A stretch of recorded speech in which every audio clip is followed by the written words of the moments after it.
International സ്റ്റുഡൻസിൻ്റെ ഇടയിൽ ഇന്ന് വളരെ പോപ്പുലർ ആയിട്ടുള്ളൊരു ഡെസ്റ്റിനേഷനാണ് ഫ്രാൻസ് എന്ന് പറയുന്നത്.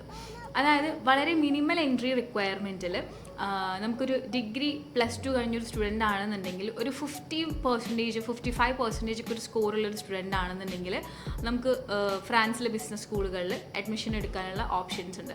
അതുപോലെ തന്നെ without IELTS MOI medium of instruction വെച്ചിട്ട് നമുക്ക് അഡ്മിഷൻ എടുക്കാനുള്ള ഒരു ഓപ്ഷനും ഫ്രഞ്ച് ഗവൺമെൻറ് ഫ്രഞ്ചിലെ ബിസിനസ് സ്കൂളുകൾ നമുക്ക് ഇൻ്റർനാഷണൽ സ്റ്റുഡൻസിന് പ്രൊവൈഡ് ചെയ്യുന്നുണ്ട്. ഫ്രാൻസിലെ എഡ്യൂക്കേഷൻ സിസ്റ്റം നോക്കുകയാണെന്നുണ്ടെങ്കിൽ വളരെ പ്രാക്ടിക്കൽ ഓറിയൻറ്റഡ് ആയിട്ട് അപ്ഡേറ്റഡ് ആയിട്ടുള്ള ഒരു എഡ്യൂക്കേഷൻ സിസ്റ്റം ഫോളോ ചെയ്യുന്ന ഒരു കൺട്രിയാണ് ഫ്രാൻസ്.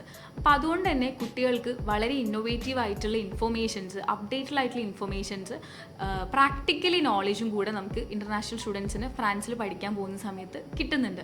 മെയിനായിട്ട് നമുക്ക് ബാച്ചിലർ കോഴ്സസ്, മാസ്റ്റേഴ്സ് കോഴ്സിനാണ് അഡ്മിഷൻ എടുക്കാൻ വേണ്ടിയിട്ട് പറ്റുന്നത്.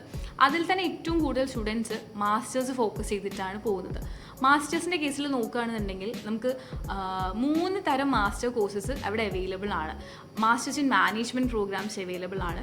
അതുപോലെ തന്നെ MSc പ്രോഗ്രാംസ്, സ്പെഷ്യലൈസ്ഡ് പ്രോഗ്രാംസ്, MScയിൽ നമുക്ക് സ്പെഷ്യലൈസേഷൻ പ്രോഗ്രാംസ് അവൈലബിൾ ആണ്. ദെൻ MBA വളരെ പോപ്പുലർ ആണ്. ഫ്രാൻസിലെ MBAs, ഫ്രഞ്ച് ഇൻസ്റ്റിറ്റ്യൂഷനിലെ MBAs വേൾഡ് വൈഡ് വളരെ പോപ്പുലർ ആയിട്ടുള്ള കോഴ്സാണ്. യൂറോപ്യൻ കൺട്രികളിൽ വെച്ചിട്ട് വളരെ എക്കണോമിക്കലി റിച്ചസ്റ്റ് ആയിട്ടുള്ള ഒരു കൺട്രിയാണ് ഫ്രാൻസ്. നോർത്ത് വെസ്റ്റേൺ പാർട്ടിൽ, യൂറോപ്പിലെ നോർത്ത് വെസ്റ്റേൺ പാർട്ടിൽ വരുന്ന ഒരു കൺട്രി കൂടിയാണ് ഫ്രാൻസ്.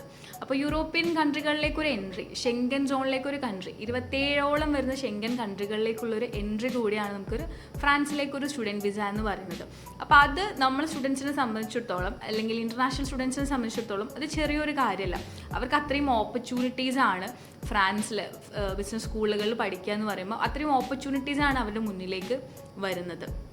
ഇതുകൂടാതെ 2 വർഷത്തെ PSW വിസ, അതായത് പോസ്റ്റ് സ്റ്റഡി വർക്ക് വിസയും കൂടെ സക്സസ്ഫുള്ളി കോഴ്സ് കംപ്ലീറ്റ് ചെയ്യുന്ന സ്റ്റുഡൻസിന് കൊടുക്കുന്നുണ്ട്. എസ്പെഷ്യലി ഫോർ മാസ്റ്റർ സ്റ്റുഡൻസിനാണ് ഫ്രഞ്ച് ഗവൺമെൻറ് ഇത് പ്രൊവൈഡ് ചെയ്യുന്നത്. ഇതുകൂടാതെ ഇൻ്റർനാഷണൽ സ്റ്റുഡൻസിന് ഫ്രഞ്ച് ഗവൺമെൻറ് ഒരുപാട് ആനുകൂല്യങ്ങൾ പ്രൊവൈഡ് ചെയ്യുന്നുണ്ട്. Like accommodation subsidies, travel subsidies, അതുപോലെ തന്നെ ഫുഡിൻ്റെ ഒക്കെ കേസിൽ നോക്കുകയാണെന്നുണ്ടെങ്കിൽ ഒരുപാട് റേഷൻസ് ഒക്കെ ഇൻ്റർനാഷണൽ സ്റ്റുഡൻസിന് ഫ്രഞ്ച് ഗവൺമെൻറ് പ്രൊവൈഡ് ചെയ്യുന്നുണ്ട്.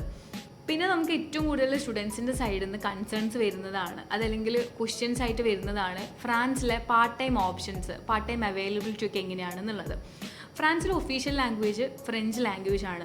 ബട്ട് ഈവൻ ദോ അവിടെ ഒരു 50% ആളുകളും ഇംഗ്ലീഷ് സംസാരിക്കുന്നവരാണ്. അപ്പോൾ അതുകൊണ്ട് തന്നെ നമുക്ക് ഫ്രഞ്ച് ലാംഗ്വേജിൻ്റെ ഒരു ബുദ്ധിമുട്ട് നമുക്ക് അധികം ഫേസ് ചെയ്യേണ്ടി വരില്ല. പക്ഷെ നമ്മൾ ഏതൊരു ഇൻ്റർനാഷണൽ ഡെസ്റ്റിനേഷൻ ചൂസ് ചെയ്യുകയാണെന്നുണ്ടെങ്കിലും ഇനീഷ്യലി ഉള്ളൊരു 3 months അത് നമ്മുടെ ഒരു സ്ട്രഗ്ലിംഗ് പീരീഡ് തന്നെയായിരിക്കും. നമുക്ക് പാർട്ട് ടൈം ഫൈൻഡ് ഔട്ട് ചെയ്യാനും യൂണിവേഴ്സിറ്റി ആയിട്ടും നമ്മൾ ആ ഒരു സറൗണ്ടിങ്സ് ആയിട്ടൊക്കെ ഒന്ന് കോപ്പപ്പ് ചെയ്ത് വരാനുള്ളൊരു ടൈമാണ്. അപ്പോൾ ഇനീഷ്യലി ഉള്ളൊരു 3 months നമുക്ക് ആ ഒരു സ്ട്രഗിൾ എക്സ്പെക്റ്റ് ചെയ്യാം. പക്ഷേ 3 months ടൈം എടുക്കാണ്ട് ഒരു 1 or 2 months തന്നെ നമുക്ക് പാർട്ട് ടൈം അവൈലബിലിറ്റി ഒക്കെ കിട്ടിയിട്ടുള്ള സ്റ്റുഡൻസും നമുക്ക് അറിയുന്നവർ, പേഴ്സണലി നമുക്ക് അറിയുന്നവരുണ്ട്. അപ്പോൾ അതുകൊണ്ട് തന്നെ നമുക്കൊരു 3 months നമുക്കൊരു സ്ട്രഗ്ലിംഗ് പീരീഡ് ആയിട്ട് തന്നെ കൺസിഡർ ചെയ്യാം. പിന്നെ പാർട്ട് ടൈമിൻ്റെ അവൈലബിലിറ്റി ചോദിക്കുകയാണെന്നുണ്ടെങ്കിൽ പാരീസ് ആണ് നമുക്ക് ക്യാപിറ്റൽ വരുന്നത് ഫ്രാൻസിൻ്റെ. അപ്പോൾ ക്യാപിറ്റൽ സിറ്റി ആയ പാരീസിൽ ഒരുപാട് ഓപ്പർച്യൂണിറ്റീസ് ഉണ്ട്. പിന്നെ ഫ്രാൻസിലെ മറ്റു പോപ്പുലർ സിറ്റീസാണ് ലിയോൺ, ടൊലൂസ് ഒക്കെ. അവിടെയും നമുക്ക് വലിയ ബുദ്ധിമുട്ടില്ലാണ്ട് സ്റ്റുഡൻസിന് പാർട്ട് ടൈം ഓപ്ഷൻസ് കിട്ടാറുണ്ട്. പിന്നെ ഫ്രാൻസിലെ ബിസിനസ് സ്കൂളുകൾ നോക്കുകയാണെന്നുണ്ടെങ്കിൽ ട്രിപ്പിൾ അക്രഡിറ്റഡ് ആയിട്ടുള്ള ബിസിനസ് സ്കൂളുകളാണ് മോസ്റ്റ്ലി നമുക്ക് ഇൻ്റർനാഷണൽ സ്റ്റുഡൻസിന് അഡ്മിഷൻ എടുക്കാൻ വേണ്ടിയിട്ടുള്ളത്. അതുപോലെ തന്നെ നമ്മളെ നാട്ടിലെ IAM സ്റ്റാൻഡേർഡുള്ള, അതല്ലെങ്കിൽ അതിനേക്കാളും റാങ്കിങ്ങും അക്രഡിറ്റേഷൻസും വരുന്ന ബിസിനസ് സ്കൂളുകളാണ് നമുക്ക് ഫ്രാൻസിൽ വരുന്നത്. അപ്പോൾ അത്തരം ഒരു ബിസിനസ് സ്കൂളുകളിൽ പഠിക്കുമ്പം നിങ്ങൾക്കുള്ള ഓപ്പർച്യൂണിറ്റീസ്, നിങ്ങൾക്കുള്ള ഓപ്ഷൻസ്, നിങ്ങളുടെ നോളേജ് അതൊക്കെ സംതിങ് ഡിഫറെൻ്റ് ആവുകയാണ് ചെയ്യുന്നത്. അപ്പോൾ അതുകൊണ്ട് തന്നെ നിങ്ങൾക്ക് നല്ലൊരു കരിയർ സെറ്റ് ചെയ്യാൻ അത് നിങ്ങളെ വളരെ ഹെൽപ്പ് ചെയ്യും. സോ ഫ്രാൻസിലെ ഒരു ബിസിനസ് സ്കൂളിൽ UGയോ PGയോ ചെയ്യാനാണ് നിങ്ങൾ ആഗ്രഹിക്കുന്നതെന്നുണ്ടെങ്കിൽ സ്കൈമാർക്ക് എഡ്യൂക്കേഷനിലെ എക്സ്പേർട്ട് കൗൺസിലേഴ്സായിട്ട് നിങ്ങൾക്ക് കണക്ട് ചെയ്യാം. നിങ്ങൾക്ക് പ്രോപ്പറായിട്ട് നിങ്ങളുടെ പ്രൊഫൈൽ അനലൈസ് ചെയ്ത് നിങ്ങൾക്ക് പ്രോപ്പറായിട്ടുള്ള ഒരു കോഴ്സ്, ഒരു ബിസിനസ് സ്കൂൾ സജസ്റ്റ് ചെയ്ത് തരാൻ നമ്മൾ എക്സ്പേർട്ട് കൗൺസിലേഴ്സിന് സാധിക്കും.